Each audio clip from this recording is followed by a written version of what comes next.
Published 1845 EDT, the 9th of September 2017. Updated 1921 EDT, the 9th of September 2017. Burnley's preparations for the arrival of Crystal Palace on Sunday have included the new £15 million striker sitting across the bridge from the new £10.5 million training facility, discussing the prospect of playing against Lionel Messi in a World Cup qualifying match. Don't let it be said that they are splashing the money here. This was one of only 5 Premier League clubs who earned more than they spent in the summer. But Burnley, population 73,000, reveal more than most the Premier League's capacity to create a global awareness of the most improbable places. Friday lunchtimes World Cup talk came from New Zealander Chris Wood, whose hat-trick against the Solomon Islands leaves his nation on the verge of a playoff against South America's 5th-best team.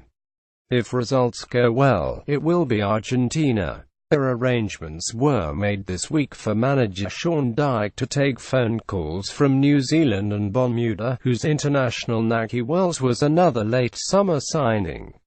Summer signing Chris Wood scored for Burnley in the recent match away at Tottenham. Burnley manager Sean Dyche has been a key part of the club's growth so far. Burnley's extraordinary opening league win at Chelsea was watched far and wide in Aracaju, the Brazilian coastal city where Diego Costa saw his side defeated, and Morocco's Atlas Mountains.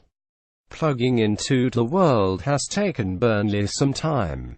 When the club were promoted to the top flight in 2014, they beat a path to Singapore, but the trip wasn't an overwhelming success. A more natural overseas following has emerged in Ireland, given the nationality of 5 of the squad: Robbie Brady, Jeff Hendrick, John Walters, Stephen Ward and Kevin Long. The club do not need to rush things, if only they can maintain their presence in the top flight. The £101 million TV money which Premier League status has brought Burnley this season will contribute to expected revenues of around £120 million, placing them in the next Deloitte list of world football's 30 biggest earning clubs. They will certainly sit among clubs who have been regular members of the European elite for decades, such as Lyon, Benfica and Napoli. Burnley could even find their bigger earners than Inter Milan, who earned £123 million and were 20th in the last table. Burnley boast international players in attacking positions such as Robbie Brady. This is reward for the club's faith in Dyche after the side which he had taken up to the top flight in 2014 were immediately relegated. As he awaits a Palace side whose 5th manager in 3 years, Frank de Boer, could be dismissed on the back of a heavy defeat, Dyche reflected on an impatience from which he is not immune, and to which, he says, fans contribute substantially. "We were winning when I first got here," he said. "But then we had a really poor period, and I was getting put off every week. The club at the time could see the bigger picture. I was allowed a bit more time than maybe others would be allowed, because we were slightly under the radar in the Championship."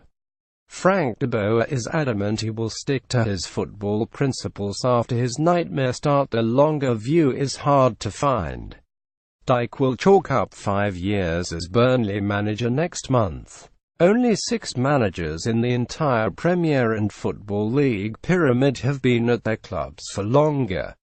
He did not dismiss the notion of a transfer window for managers, clubs being forced to stick by the one they start the season with in all but exceptional circumstances, even though the idea is improbable. It would give a tolerance level, and everyone would know the tolerance level, he said. Dyche has no illusions about his own shelf life. Huddersfield chairman Dean Hoyle spoke last month about the change which he imagines comes when you've survived perhaps 4 seasons in the top division. "Fans are no longer happy with you just being a Premiership club," he said. "They want you to push on. Then maybe things go wrong, maybe there's a change of ownership, change of manager, you lose your best player and you fall through the trapdoor and you're over-financed. Huddersfield chairman Dean Hoyle has spoken how clubs can change with sustained success. It's only year 2 for Burnley, and for now modest signature statements of their new global status will do the training facility, a £1.5 million media centre and new offices, taking capital spend to around £17 million. They've had an honours board in the foyer for years, listing all players who gain an international cap, though it had barely been added to since the late James days. Now, the Irish, Icelandic, Belgian and England internationals have rendered it too small for purpose.